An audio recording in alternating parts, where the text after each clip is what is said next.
नमस्कार। राज्य शिक्षा शोध एवं प्रशिक्षण परिषद बिहार पटना में आपका पुनः स्वागत है।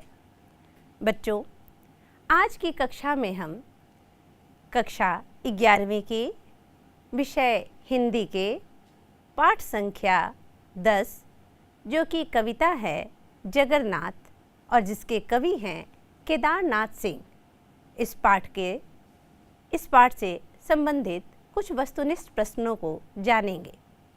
पिछले 2 कक्षाओं में हमने भाग संख्या 1, भाग संख्या 2 इन 2 वीडियो के माध्यम से हमने पूरे पाठ को पढ़ लिया है। कवि के परिचय को जाना है, भावार्थ को जाना है, कविता का वाचन भी किया है, साथ ही साथ कुछ महत्वपूर्ण बिंदुओं को भी जाना है। शब्द निधि से भी हम परिचित हो चुके हैं।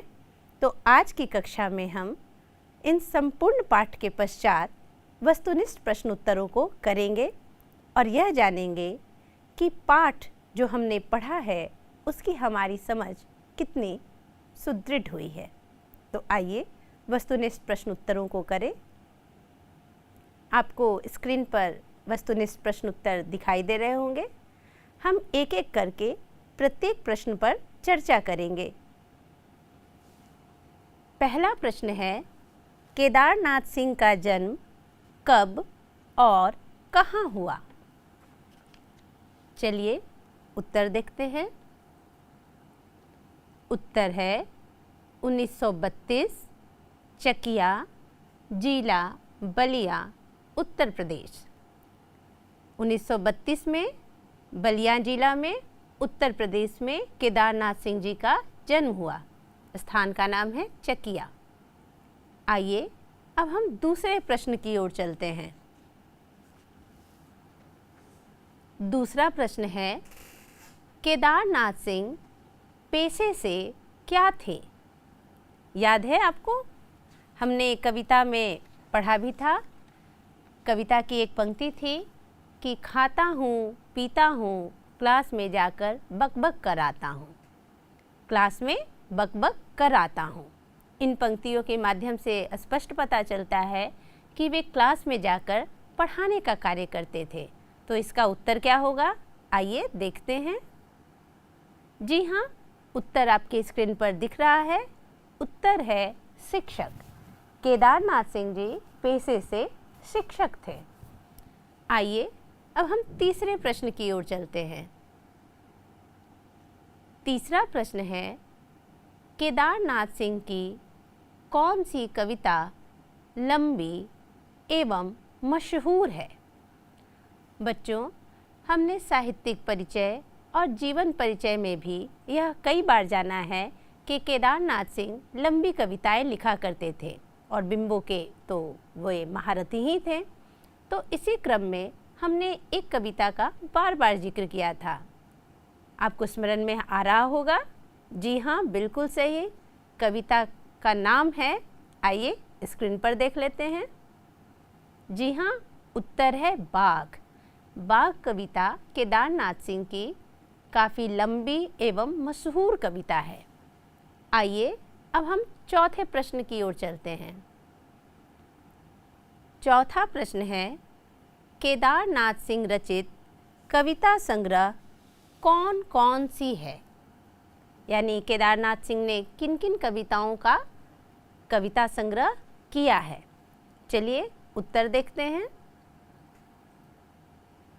उत्तर है अभी, बिल्कुल अभी, जमीन पक रही है, यहाँ से देखो, अकाल में सारस, उत्तर कबीर और अन्य कविताएं तथा बाघ। बच्चों, जो कविता संग्रह आपको दिखाई पड़ रही है इसमें अकाल में सारस कविता और जमीन पक रही है, यह कविता भी काफ़ी प्रसिद्ध है जो कि ज़्यादातर इंटर की परीक्षा में पूछी जाती है।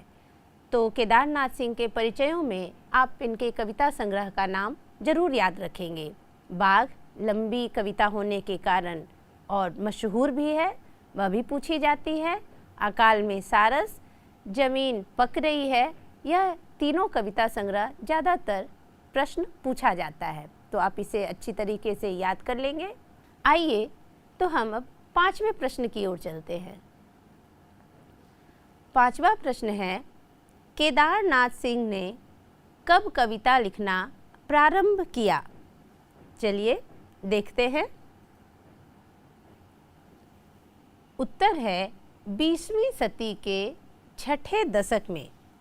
केदारनाथ सिंह 20वीं सदी के छठे दशक में कविता लिखना प्रारंभ किए थे। चलिए अब हम आगे चलते हैं छठे प्रश्न की ओर। छठा प्रश्न है, केदारनाथ सिंह किस कविता आंदोलन से जुड़े हुए थे? किस कविता आंदोलन से जुड़े हुए थे? चलिए उत्तर देखते हैं। सही उत्तर है नई कविता। बच्चों, हमने साहित्यिक परिचय जब जाना था, पढ़ा था, तब हमने यह भी जाना था कि हिंदी साहित्य में कई कविता आंदोलन हुए। हिंदी साहित्य का काल 4 भागों में विभक्त है: आदिकाल, भक्तिकाल, रीतिकाल और आधुनिक काल। आधुनिक काल के अंतर्गत ही कई कविताएं आई थी, जैसे भारतेंदु युग, उसके बाद द्विवेदी युग, फिर छायावाद, प्रगतिवाद, प्रयोगवाद और उसके बाद नई कविता। तो केदारनाथ सिंह नई कविता आंदोलन के कवि माने जाते हैं। नई कविता सन 1953 से 60 के आसपास लिखी गई थी। चलिए आगे देखते हैं। 7वां प्रश्न है, केदारनाथ सिंह की कविताओं में किस प्रकार का चित्रण हुआ है? चलिए उत्तर देखते हैं। उत्तर है ग्रामीण एवं शहरी जीवन। बच्चों, इस सवाल का उत्तर हम स्वयं जगन्नाथ कविता के माध्यम से भी निकाल सकते हैं। आपने पढ़ा होगा, जाना होगा कि जगन्नाथ कविता में केदारनाथ सिंह अपने मित्र जगन्नाथ से यह सवाल करते हैं कि कैसा है तुम्हारे गांव का वो नीम का पेड़ जहाँ बकरियाँ बनती थी, वह बनसुगों के पात जो उड़ते थे आसमान में, कैसा है आमों का पकना। ये सभी ग्रामीण परिवेश की बातें हैं और वे अपनी दिनचर्या के क्रम में यह बताने का प्रयास करते हैं कि मैं तो अब शहर में हूँ और इन सभी चीज़ों से बहुत दूर हूँ। तो पूरी कविताओं में ग्रामीण एवं शहरी जीवन तो दिखता ही है, लेकिन केदारनाथ सिंह केवल इस कविता तक ही सीमित नहीं रहे। इनकी रचनाओं में ग्रामीण एवं कस्बाई जीवन संपूर्ण रूप से झलक दिखाई पड़ती है। आइए आगे देखें। 8वां सवाल है, जगन्नाथ कविता के कवि कौन हैं? निश्चित तौर पर आप इस प्रश्न का उत्तर जान रहे हैं। चलिए हम स्क्रीन पर भी देख लेते हैं। उत्तर है केदारनाथ सिंह। अब हम 9वें प्रश्न की ओर चलते हैं। 9वां प्रश्न है, जगन्नाथ कौन है? बच्चों, यह सवाल परीक्षा में भी पूछा जाता है कि जगन्नाथ कौन है। इसके उत्तर हम कई प्रकार से दे सकते हैं। एक उत्तर तो यह भी होगा कि जगन्नाथ कवि केदारनाथ सिंह के मित्र हैं, जिसे वे भाई जगन्नाथ कहते हैं। एक उत्तर यह भी हो सकता है कि जगन्नाथ नायक है पूरी कविता का। तो आइए हम उत्तर देखते हैं कि यहाँ उत्तर क्या दिया गया है। जी हाँ, आपके सामने उत्तर आ चुका है और उत्तर है कवि का मित्र। चूँकि जगन्नाथ कविता में आखिरी पंक्ति में कवि कहते हैं मेरे बचपन का साथी जगन्नाथ, तो कहीं ना कहीं इस सवाल का उत्तर अगर कविता की आखिरी पंक्ति को देखा जाए तो वहाँ से हमें मिलता है, जब वे आखिरी पंक्ति में कहते हैं कि वह जो दूर जा रहा है वह कौन है? मेरा बचपन का साथी भाई जगन्नाथ। तो कवि का मित्र है जगन्नाथ। चलिए अब हम अगले प्रश्न की ओर चलते हैं। अगला प्रश्न है, जगन्नाथ को कवि ने क्या कहकर संबोधित किया है? चलिए उत्तर देखते हैं। उत्तर है भाई। कविता की पहली ही पंक्ति में कवि कहते हैं कि कैसे हो मेरे भाई जगन्नाथ। तो यहाँ भाई उन्होंने कह के संबोधित किया है और आखिरी पंक्ति में बचपन का साथी बताया है। चूँकि ग्रामीण परिवेश की कविता है और ग्रामीण परिवेश में लोग अपने सखा को, अपने मित्र को भाई भी कहकर संबोधित करते हैं। तो उत्तर होगा भाई। आइए अब हम 11वें प्रश्न की ओर चलते हैं। 11वां प्रश्न है, जगन्नाथ के माथे पर क्या उग आया था? आपको याद है? बिल्कुल सही जवाब है, उत्तर है गुम्मट। जगन्नाथ के माथे पर गुम्मट उभर आया था।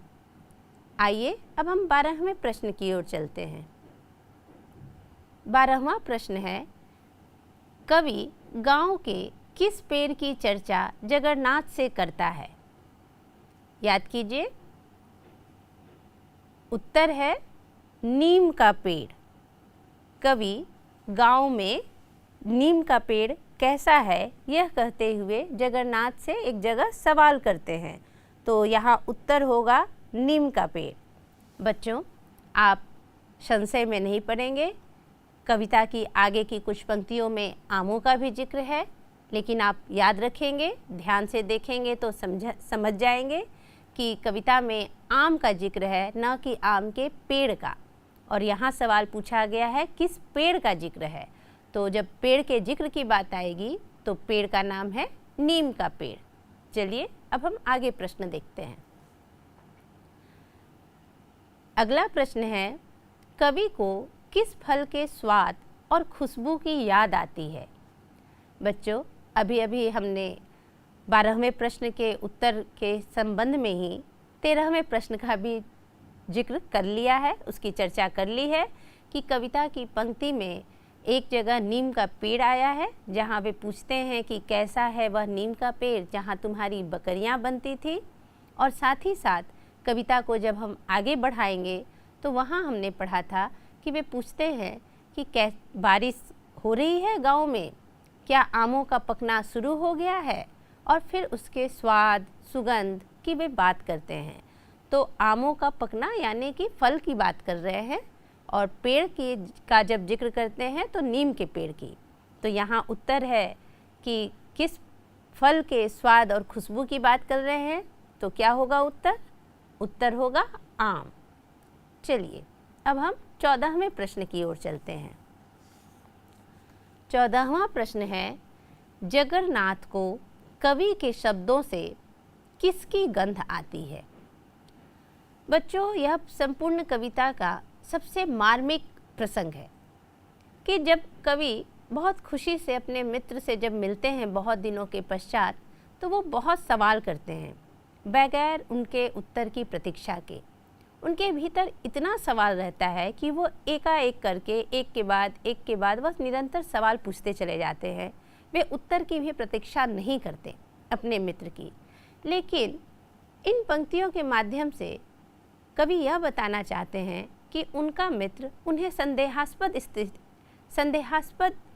दृष्टि से देख रहा था, और ऐसा उन्हें प्रतीत हो रहा था कि वे जितनी भी बातें कर रहे हैं उनका मित्र उनके बातों में संशय उसे प्रतीत हो रहा था। और साथ ही साथ यह प्रतीत हो रहा था कि कवि के शब्दों में एक झूठ है।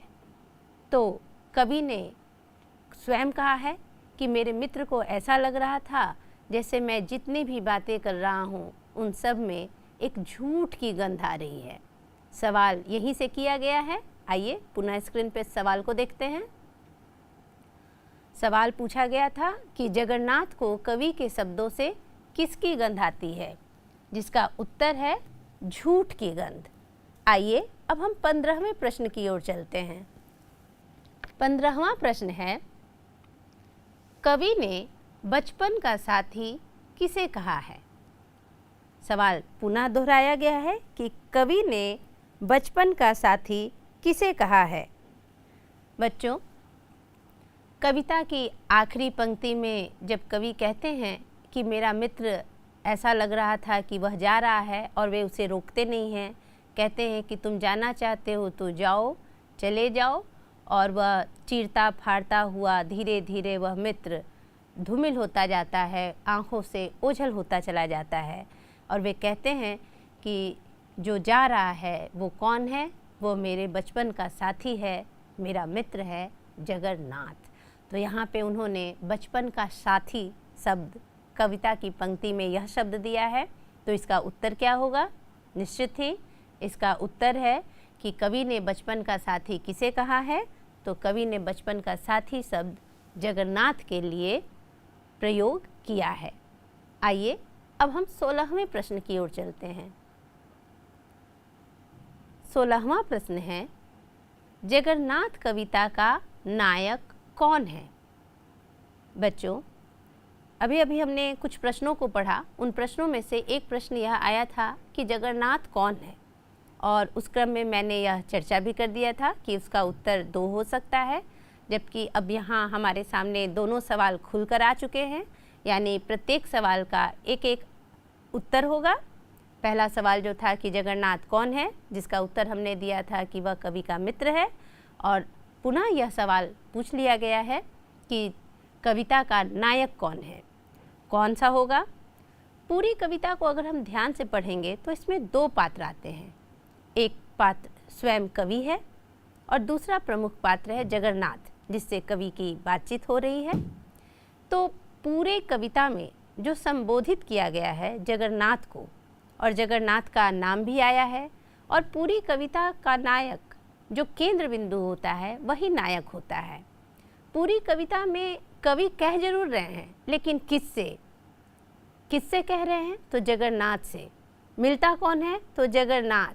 जब वो अपने बचपन की स्मृतियों की चर्चा करते हैं तो किससे करते हैं? जगन्नाथ से। और जब वो चला जा रहा है तो उस मित्र को जब वो बताते हैं कि वह मेरे बचपन का साथी है, और कौन है वह? तो जगन्नाथ। तो हर जगह जगन्नाथ की चर्चा हो रही है। अगर हम ध्यान से देखें तो कविता की पहली पंक्ति भी जगन्नाथ से शुरू होती है कि कैसे हो मेरे भाई जगन्नाथ, और कविता की आखिरी पंक्ति भी जगन्नाथ पर समाप्त होती है, जब वे कहते हैं कि वो जो जा रहा है चीरता फाड़ता, वो मेरे बचपन का साथी है जगन्नाथ। तो हमने देखा कि संपूर्ण कविता में बार बार जगन्नाथ शब्द आ रहा है और केंद्र बिंदु भी जगन्नाथ है। तो इस कविता का नायक कौन होगा? निश्चित तौर पर इसका उत्तर होगा जगन्नाथ। आइए हम स्क्रीन पर देखें कि क्या उत्तर दिया गया है। जी हाँ, बिल्कुल सही उत्तर भी जगन्नाथ दिया गया है। तो जगन्नाथ कविता का नायक कौन हुआ? तो जगन्नाथ। चलिए अब हम 17वें प्रश्न की ओर चलते हैं। 17वां प्रश्न है, जगन्नाथ कविता में किस विराम चिन्हों का सर्वाधिक प्रयोग हुआ है? विराम चिन्हों की बात की जा रही है। विराम चिन्हों में कई चिन्ह आते हैं।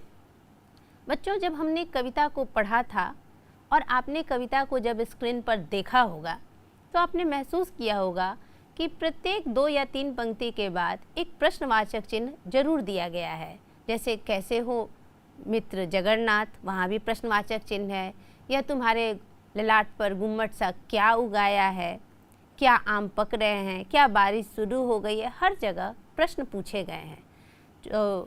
तो जहाँ जहाँ प्रश्न पूछे गए हैं निश्चित तौर पे वहाँ प्रश्नवाचक चिन्हों का प्रयोग भी हुआ है। तो पूरी कविता में अगर सबसे अधिक विराम चिन्हों की बात होगी तो क्या होगा उत्तर? आइए हम स्क्रीन पर देख लेते हैं। उत्तर भी आपको स्क्रीन पर दिखाई दे रहा है। प्रश्नवाचक चिन्ह। संपूर्ण कविता में सबसे अधिक विराम चिन्हों का प्रयोग हुआ है, तो वह विराम चिन्ह है प्रश्नवाचक चिन्ह। आइए अब हम 18वें प्रश्न की ओर चलते हैं।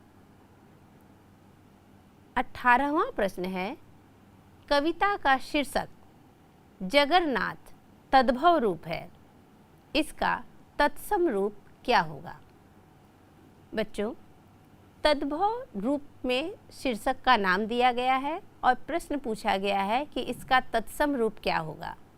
तो पहले तो हमें यह जानना होगा कि तत्सम कहते किसे हैं और तद्भव कहते किसे हैं। आपको मालूम होगा कि तत्सम वैसे शब्दों को कहते हैं, वे शब्द जो संस्कृत के हूबहू जैसे हैं वैसे ही हमारे प्रयोग किए जाते हैं वाक्यों में, तो वे शब्द तत्सम कहलाते हैं। संस्कृत के वे शब्द जो हिंदी में हूबहू प्रयोग किए जा रहे हैं वे तत्सम कहलाते हैं, और तद्भव तत्सम के बिगड़े हुए रूप को तद्भव कहते हैं। यहाँ सवाल क्या पूछा गया था, आइए पुनः स्क्रीन पे देखते हैं।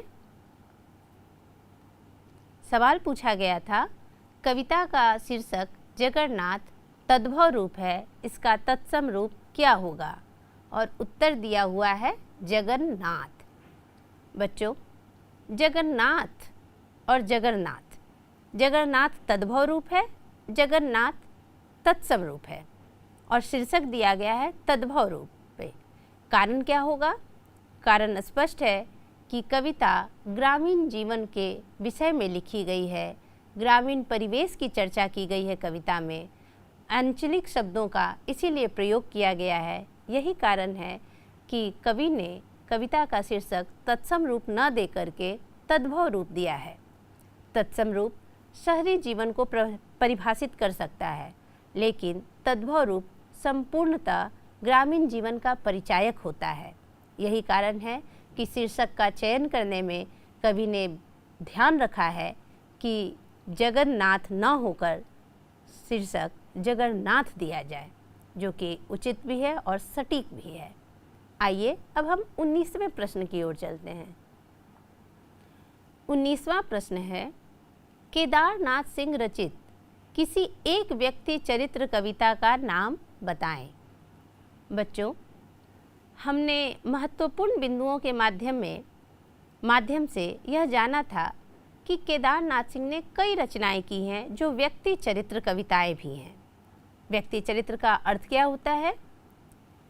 वैसी कविता जिससे किसी व्यक्ति के चरित्र का उद्घाटन किया जाए, वैसे कविता को व्यक्ति चरित्र कविता कहते हैं। यानी व्यक्ति के चरित्र का उद्घाटित करने वाली कविताएं व्यक्ति चरित्र कविताएं कहलाती हैं। और महत्वपूर्ण बिंदु में हमने यह जाना था कि केदारनाथ सिंह ने एक अति महत्वपूर्ण कविता लिखी है जिसका नाम है नूर मियाँ। नूर मियाँ जो सांवले हैं, ठिगने हैं, यानी उनके कद काठी रूप रंग की चर्चा की जा रही थी। तो बच्चों, इसका उत्तर क्या होगा? निश्चित तौर पे इसका उत्तर नूर मियाँ ही होगा, क्योंकि कविता को पढ़ने के क्रम में हमने नूर मियाँ की चर्चा की थी। और प्रश्न जब भी बनते हैं तो कविता के आसपास कविता, साहित्यिक परिचय, जीवन परिचय सभी को लेकर के बनते हैं। तो प्रश्नों को जब भी पूछा जाता है तो हमें ध्यान देना चाहिए कि यह प्रश्न कहाँ से उठाया गया होगा। आइए अब हम 20वें प्रश्न की ओर चलते हैं। 20वां प्रश्न है, जगन्नाथ कविता में कवि किसकी भूमिका में है? क्या होगा उत्तर? उत्तर है उत्तम पुरुष की भूमिका में। आइए अब हम 21वें प्रश्न की ओर चलते हैं। 21वां प्रश्न है, गुम्मट का अर्थ क्या है? गुम्मट का अर्थ होता है चोट लगने से उभर आने वाली गिल्टी, जो कि आपको उत्तर दिखाई भी पड़ रहा होगा स्क्रीन पे। आइए अब हम 22वें प्रश्न की ओर चलते हैं। 22वां प्रश्न है, बनसुग्गा किस पंछी को कहते हैं? बच्चों, हमने कविता को पढ़ने के क्रम में यह जाना था कि बनसुग्गा किसे कहते हैं? बनसुग्गा तोता को कहते हैं। लेकिन उत्तर आइए हम देखते हैं उत्तर क्या दिया गया है। उत्तर है वन में रहने वाला गैर पालतू तोता। चूँकि तोता एक पालतू पक्षी भी है, लेकिन बनसुग्गा जो होता है वो वन में उड़ता है, यानी वह स्वतंत्र रहता है, उसे पाला नहीं जाता, तो वह गैर पालतू तोता होता है, वन में रहने वाला होता है और वह कतारों में उड़ता है। इस तरह हमारे पास जो तोते होते हैं वो आप 1 या 2 पिंजरे में बंद होते हैं, मगर गांव में आप जब देखेंगे कि पेड़ों के ऊपर से आसमान में बनसुग्गों की कतारें उड़ती दिखाई देती हैं। तो बनसुग्गा अगर पंछी किसे कहते हैं, यह सवाल किया गया है, तो उत्तर होगा वन में रहने वाला गैर पालतू तोता। चलिए अब हम 23वें प्रश्न की ओर चलते हैं। 23वां प्रश्न है, बकबक करना मुहावरे का अर्थ क्या है?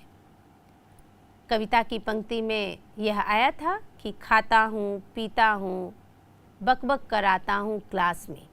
यहाँ ये जो पंक्ति थी कि बकबक कराता हूँ क्लास में।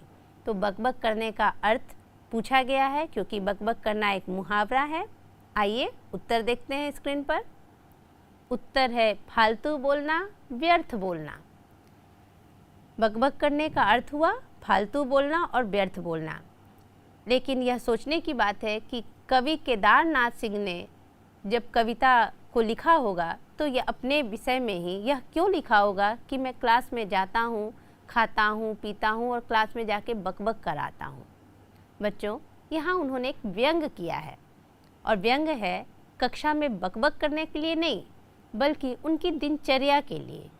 वह उदासीन दिनचर्या जो मशीनी ज़िंदगी का एक प्रतिरूप बन गई है कि प्रत्येक दिन खाना है, पीना है, क्लास में जाना है, पढ़ाना है, पढ़ा करके वापस लौट आना है, यह उनके दिनचर्या में शामिल हो चुका था। इसलिए उन्होंने यहाँ इस मुहावरे के माध्यम से एक व्यंग किया है अपनी दिनचर्या पर। ऐसा नहीं है कि वह कक्षा में फालतू बोलते थे या व्यर्थ की बातें बोलते थे। हमें यह भी समझना होगा, हम जब पढ़ाई के स्तर को धीरे धीरे इंटर में हम पढ़ रहे हैं तो सीधा एक सरल अर्थ होता है और एक गूढ़ अर्थ होता है। तो सरल अर्थ को तो हम जाने ही जाने, लेकिन गूढ़ अर्थ को बिल्कुल जानना आवश्यक है। चलिए अब हम आगे के प्रश्न देखते हैं। अगला प्रश्न है 24वां प्रश्न।